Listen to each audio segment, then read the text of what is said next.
what I wanted to do with this episode is actually share my raw reflections and biggest takeaways from a few years ago after I had spent 60 plus hours in the same room as Tony Robbins. If you don't have certainty, you will not execute. High energy equals high income. When your body knows different, better, bigger, it changes the game. We build experiences within the body that remind us that our beliefs are actually real, and not only are they thoughts in the mind, but holy shit, they are true. Number 3 is where we're going to talk about the achiever's curse. It's not that I'm stuck and I actually don't know. It's that I'm actually in a low energy state. Meaning is what then creates the emotion. And emotion is what colors your whole life. Happiness has to be a priority. At least that was my personal takeaway. High achievers don't really get fearful, they just get stressed. But the suffering is the same. Oh my God, I love this quote. Holy shit. This is like bold, all caps, like highlighted in my notes. It says,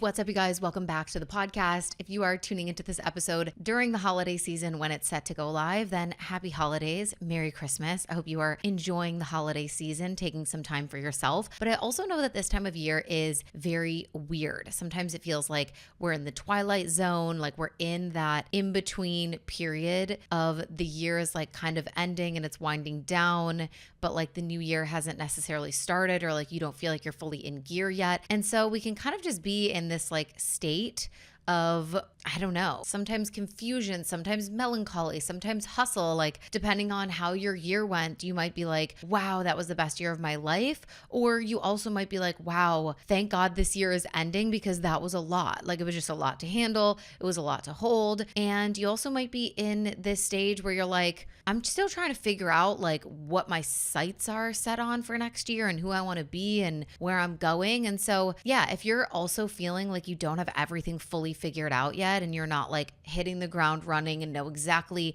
who you're meant to be and where you're going and what your goals are for the new year, also, it's totally okay. I think this time of year is a really beautiful time to like take a beat and make sure that you do your reflections. If you didn't grab my reflection guide, I highly recommend it. We're also doing a whole episode on the podcast about the end of year reflections, and I'm walking you through that. So make sure that you go listen to that episode. Grab your reflection guide, like if you need something to do to support you during this time, and also just close the door in a really powerful way on this past year, especially because it was a year 9, which is the end of a almost decade-long cycle in numerology. We start fresh with a year 1 in 2026.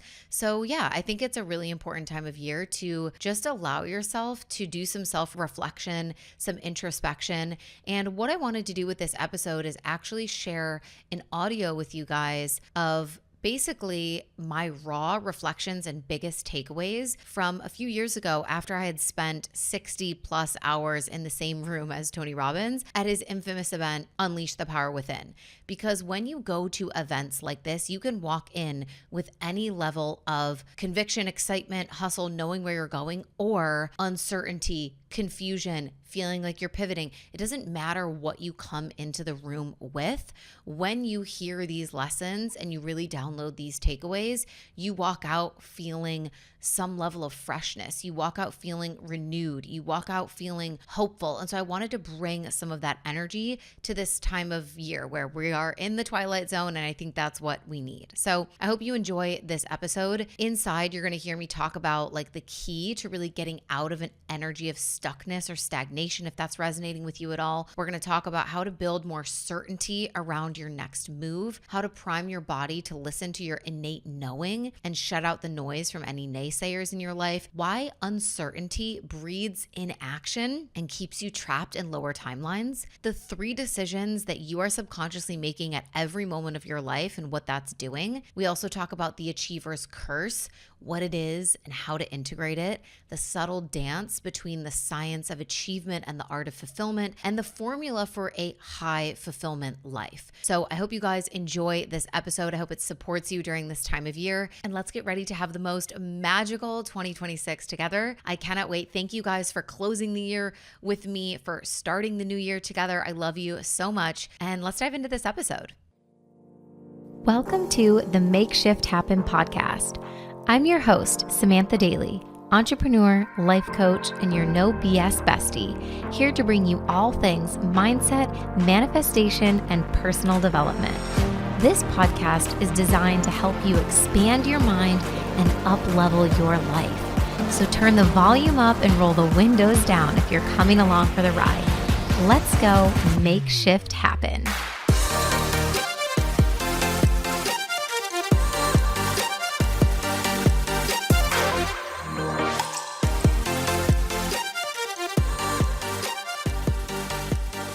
Okay, so the first little nugget of wisdom is that you are not stuck. You are just low energy. And this may sound weird at first, so we'll kind of unpack it a little bit. But essentially, when you are in a high energy state, like we were talking about, when you're in a peak state, as Tony would call it, right? You can change anything quickly. But when you're in a low energy state, you are bound to just feel overwhelmed, uncertain, unable, or this overall feeling of like stuckness, right? Of not knowing what to do or how to do it. The frustration, right? When you're in a low energy state. So what this means to me and how I'm kind of like integrating this into my life and my business especially is that high energy equals high income. And this is something that one of the other speakers at the event, Nick Santanastasso, talked about.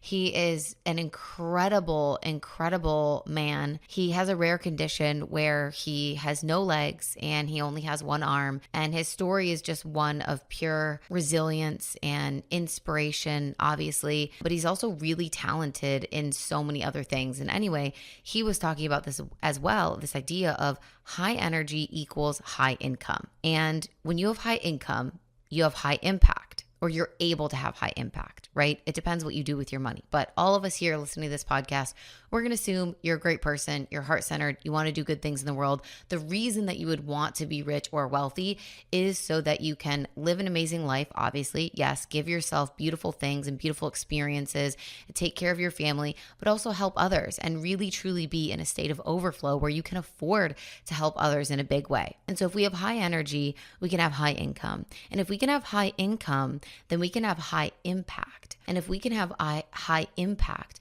we are guaranteed to have high fulfillment, because there's only two things that are required in your life to feel just amazing and to be in an incredible state.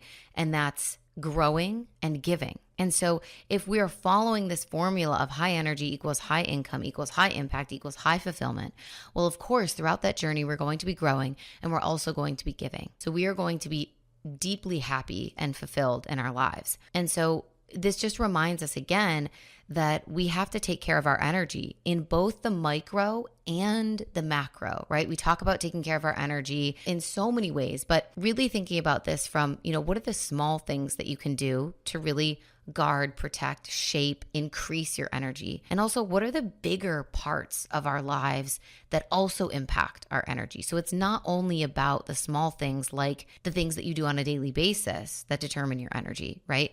Drinking enough water, moving your body. What are your routines, your habits, your rituals? Are you meditating?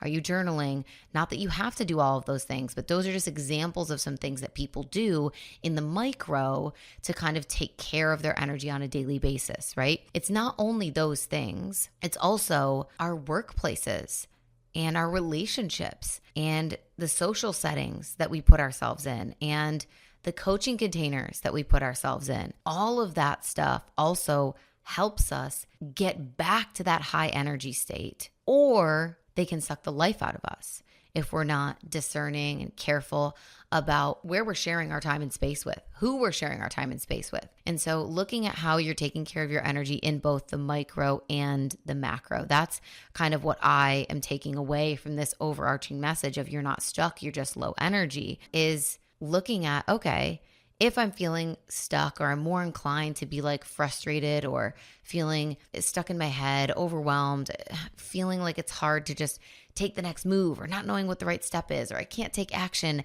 it's not that I'm stuck and I actually don't know. It's that I'm actually in a low energy state, because from a high energy state, it becomes very clear what the next action step is. It becomes exciting what the next action step is. It becomes very easily accessible for you to know and understand and actually do the next thing that you need to do to continue making progress, right? So that's the first one. You're not stuck. You're just low energy. And so looking at how we can get back to those high energy states, not only from our daily routines and the small things that we chip away at a daily basis, but also in the bigger arenas, in our work, in our relationships, in our social lives, in the coaching containers that we join and who we surround ourselves with, all the things like that. The second little nugget that I want to share with you guys is, oh my God, I love this quote. Holy shit. This is like bold, all caps, like highlighted in my notes.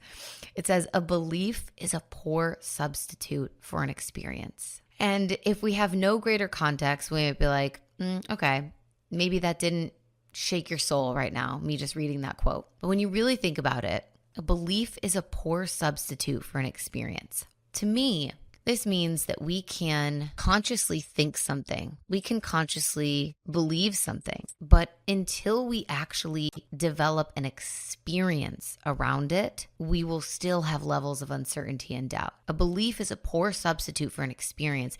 The experience is the thing that catapults you so much further. Creating an experience in your body is going to give you 10 times the certainty that it's possible for you than if you were to just think about it alone, right? If you were to just think about the belief of, I know it's possible for me. Creating an experience in your body that proves to you, holy shit, this is possible for me. That is going to create 10 times the certainty for you than if you were just to think about that belief alone. And this is why, like I was talking about earlier, the embodiment piece of this inner work is so powerful, because if you don't have certainty, you will not execute. And this is something that we learned as well. If you don't have certainty, you will not execute. So you must be certain, because knowledge is not actually power. Execution is. The knowledge does nothing for you if you are not actually executing and taking the action on it. And so if we know that we're not going to take action and execute if we're not certain, then we need to create certainty.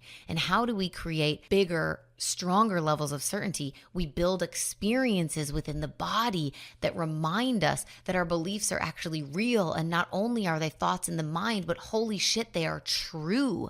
Because when you feel something in your body, it becomes real, it becomes true, it becomes factual, because the body is the subconscious. Is this all making sense? Okay, let's keep going.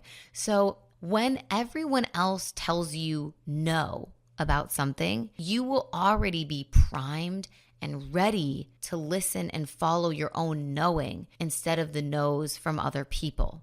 That's something that Jamie Kern-Lima talked about. Jamie Kern-Lima. I said that really fast. I think I messed up one of the letters. So she's the founder of It Cosmetics. She built an incredible makeup brand, but it was such a struggle. 3 years of rejection, of being said no to all of the time, left, right, and center.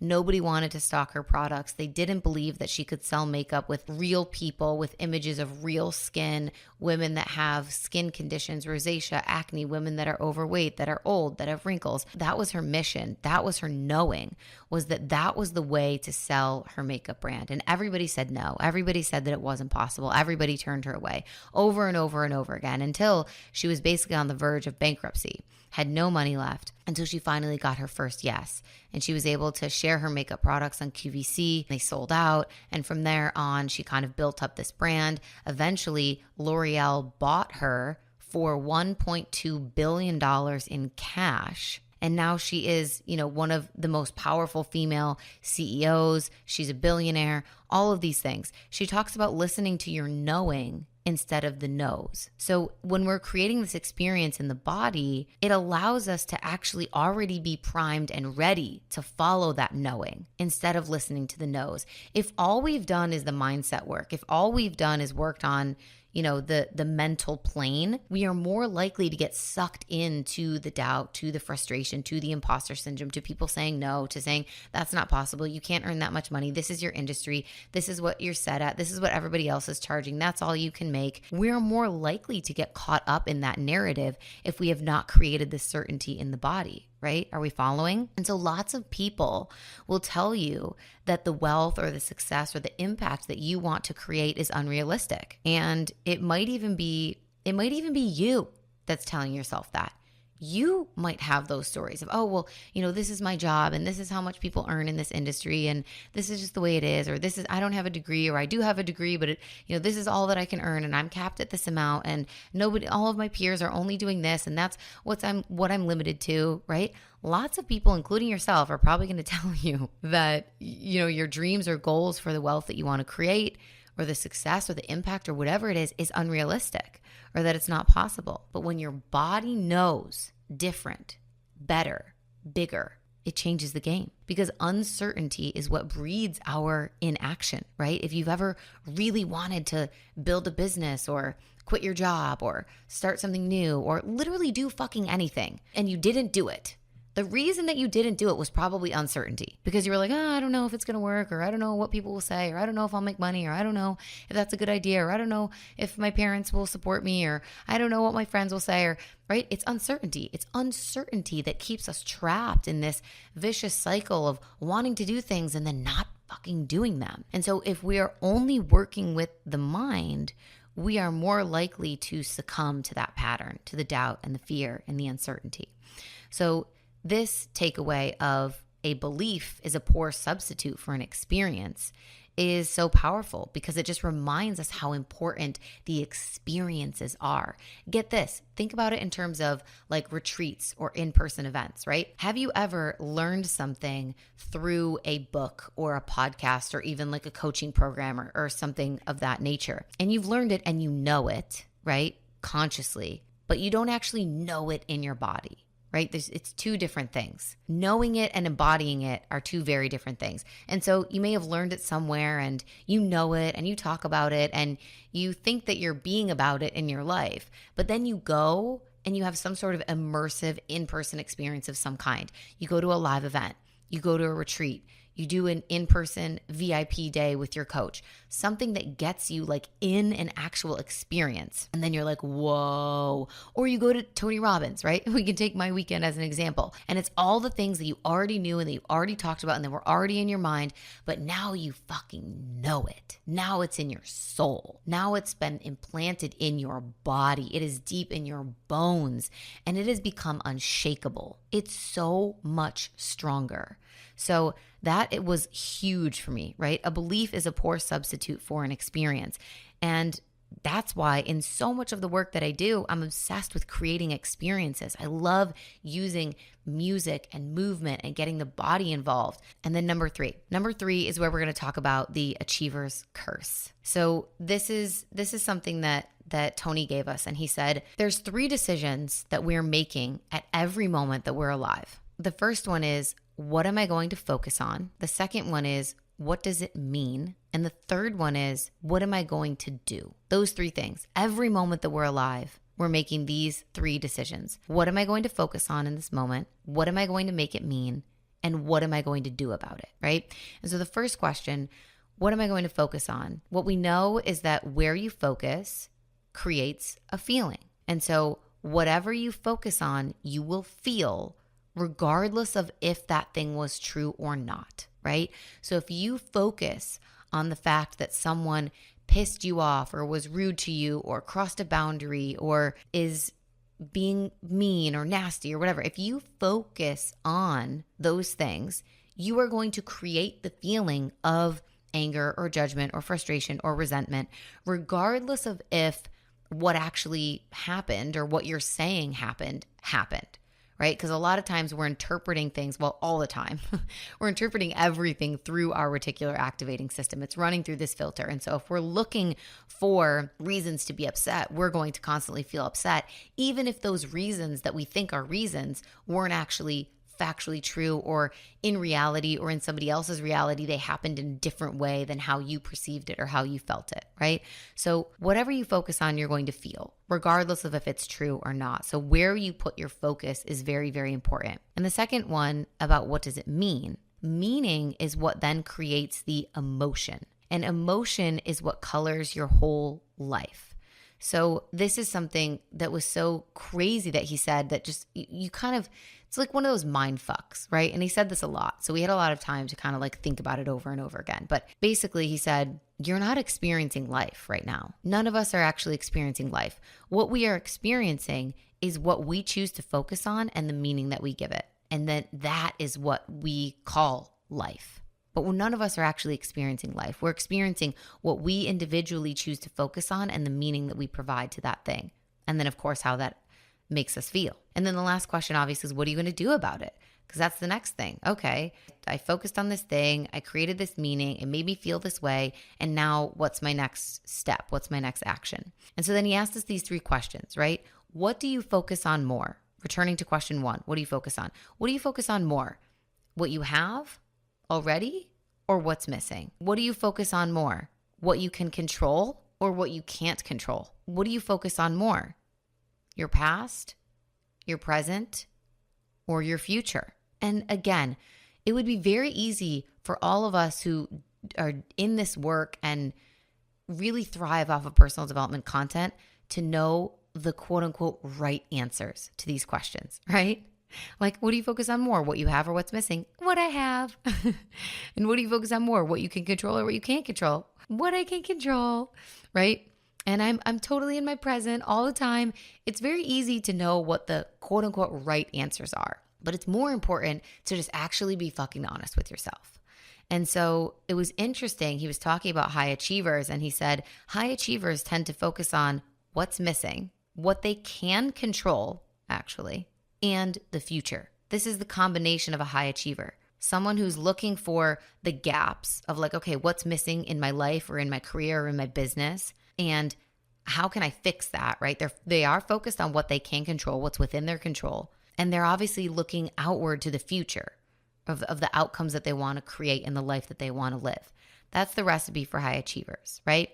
But high achievers are then not as happy as they could be because with this recipe, it's never enough. And that is the achiever's curse, is the feeling of it's never enough. If you are someone listening to this podcast that's like, yes, that's me. Oh my God, I'm always focusing on, what's missing or what the gaps are, what I can do better, what I can create more of, what's next for me. And I'm trying to look at what's within my control, right? What action do I need to take? And I'm looking at the future of where I want to go and who I want to be and what I want to do in this world, but I'm not as happy. That's the achiever's curse, right? And I resonate with this so much. I've had this experience in my life like to a T, right? So I'm sitting in that seat being like, holy fuck, like someone finally is putting words to the experience that so many of us are having. And what this invites us to learn is that happiness has to be a priority. At least that was my personal takeaway. Happiness has to be a priority. And, like in the first phase of my journey, I was really in hustle mode. You guys know this. I talk about this all the time, right? Oh, so in my masculine, yada, yada. You get the picture. In the first phase of my journey, I was really in hustle mode, always pushing and trying and get to the next level. And in many ways, I still can easily return to hustle mode because it's my nature. I don't know. I just have that drive and that ambition. And that's so good. And it served me in so many ways. But it's this balance that we have to create, right? And so that was my kind of like natural default was push, force, get to the next level, high achiever, all the things. And then at the end of 2020, I started to realize that if I didn't find a better way to do things, that I would be burnt out really soon. I was approaching the burnout, right? Which was fucking so ironic because my signature program at the time was From Burnt Out to Badass. So imagine me, I'm serving all of these clients in my program that's called From Burnt Out to Badass. And that is the thing that's burning me out. Kind of hilarious when you think about it. So I knew, I was like, okay, if I keep following the way that I'm currently doing things, if I run everything in this same way without making any changes, I am going to get to a place of burnout for sure. And so I decided to make some changes. I hired a new mentor. I learned new skills, and I've integrated so much in my life and in my business since then that really helps me dance between the masculine and the feminine. Or, as Tony called it, the science of achievement, which is kind of like this masculine energy, right? And the art of fulfillment, which is more of the feminine. And so, finding that balance. But I'm not perfect, obviously, right? It's a practice. And like I said, if I'm, my natural kind of like default to go back to would be the achiever mode, the hustle mode, right? The push force, let's make it happen mode, right? I mean, the podcast is called Make Shift Happen. This is just, it all makes perfect sense, right? So I'm not perfect. This is so a practice. And I will be a lifelong student of this work, continuing to just adjust and adapt as every new level of my life presents a newer, more elevated, or more complex version of the same challenges that come with this. But something Tony said that really stuck out to me is another quote that you guys can take with you. All suffering starts with the illusion of loss. And the key word here that we're looking at is illusion. So interesting when you really think about that. All suffering starts with the illusion of loss. He said, high achievers don't actually get fearful. They just get stressed, which if any of you are listening to this and you resonate with the idea of being one of these high achievers, you will totally resonate with that. You will get that. High achievers don't really get fearful. They just get stressed. But the suffering is the same. Because there's this illusion of loss, right? Of losing money, of losing time, of losing people in your life, of losing opportunities. It's this idea we're making up in our head, oh my gosh, if I do this, I might lose X, Y, or Z. And so we tend to speed up when we are afraid. Fear is what makes us go, okay, faster, faster, faster. And that is where the pushing and the forcing and the controlling comes into play, because we are trying to forge an outcome fast so that we can escape our own suffering. That's why we want it so quickly, because we want to get out. We want to get out of this state of frustration, of sadness, of fear, of whatever the illusion of suffering is that we created, right? We want to get rid of it. We want to escape it. So we're like, okay, let me hustle towards this next outcome, and that will fix it for me. That will get me out of the state of suffering. This has been the way to make money for so many people for so long. Hurry up. Go faster. Find the quickest way. Try something. Oh, doesn't work? Okay, throw it out. Switch it. Something else. New business. Okay, starting over. Again, this doesn't work. Whatever. Pivoting, changing, multiply that. Do more of that. Hustle towards that. Hire someone. Fire them. Hire someone different. All of these like frantic action steps that are taken from a place of uncertainty and of the illusion of loss. So we're in a state of suffering. And this is really not a long-term strategy for generating wealth or creating financial freedom or growing a business or even just being happy. And so the question that I have for you guys is, what if the answer was to actually shift gears and find a way to slow down this process for getting closer to wealth, financial freedom, success, all the things, right? To actually relax into it rather than chase it. And so this is just felt so aligned. I was sitting in my chair, like with my jaw open half the time, like, holy shit, like, yes, this is what I've been teaching, like just giving words and life and fire to all of the things that I knew to be true, that I knew in my body, that I teach my clients. Because no one is, extraordinarily special, or they've found this one secret formula that nobody else knows about and it's impossible to access. In fact, in the coaching industry, when we do find formulas that we feel like are kind of secretive that everybody should know about, we fucking create a program about it and we share it with the whole world, right?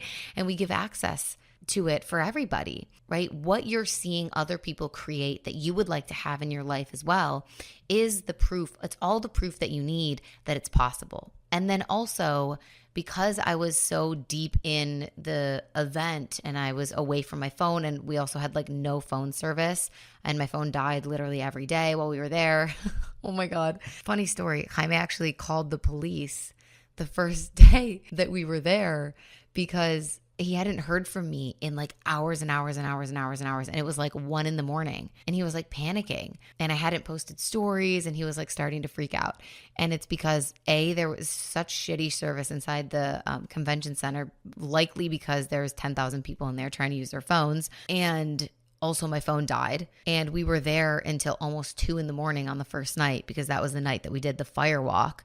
And it was just such a long freaking day. But he actually called the police. He was like, I think my girlfriend might be missing. Like that was probably traumatic for him. So maybe it's not a funny story, but yeah.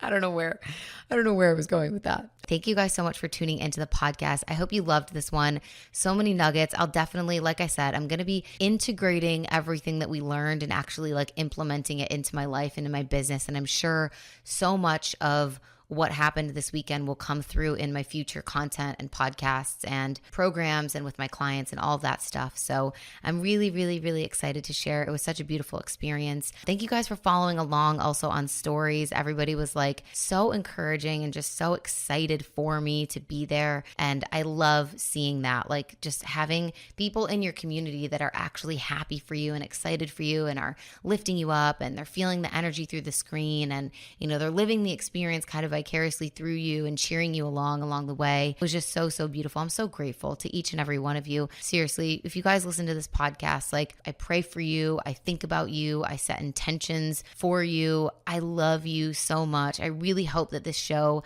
helps bring some value to your life. I hope that at the very least it inspires you or it makes you laugh or it motivates you or it just gives you something nice to listen to while you walk the dog or do your makeup or cook your dinner or whatever it is. So thank you for sharing a piece of your day and your time with me every time that you tune in. I love you and I appreciate you so much. If you enjoyed this episode, I know there were so many good nuggets in here. Please take a screenshot, share it to your stories, tag me at _Samantha Daily and the podcast at Makeshift Happen Podcast. If you guys aren't following our podcast account, also, we're posting amazing content recently. Like it's so fire. So head over, follow us on the podcast Instagram at Makeshift Happen. I will leave it there. I love you guys so much. Thank you for listening. Mwah.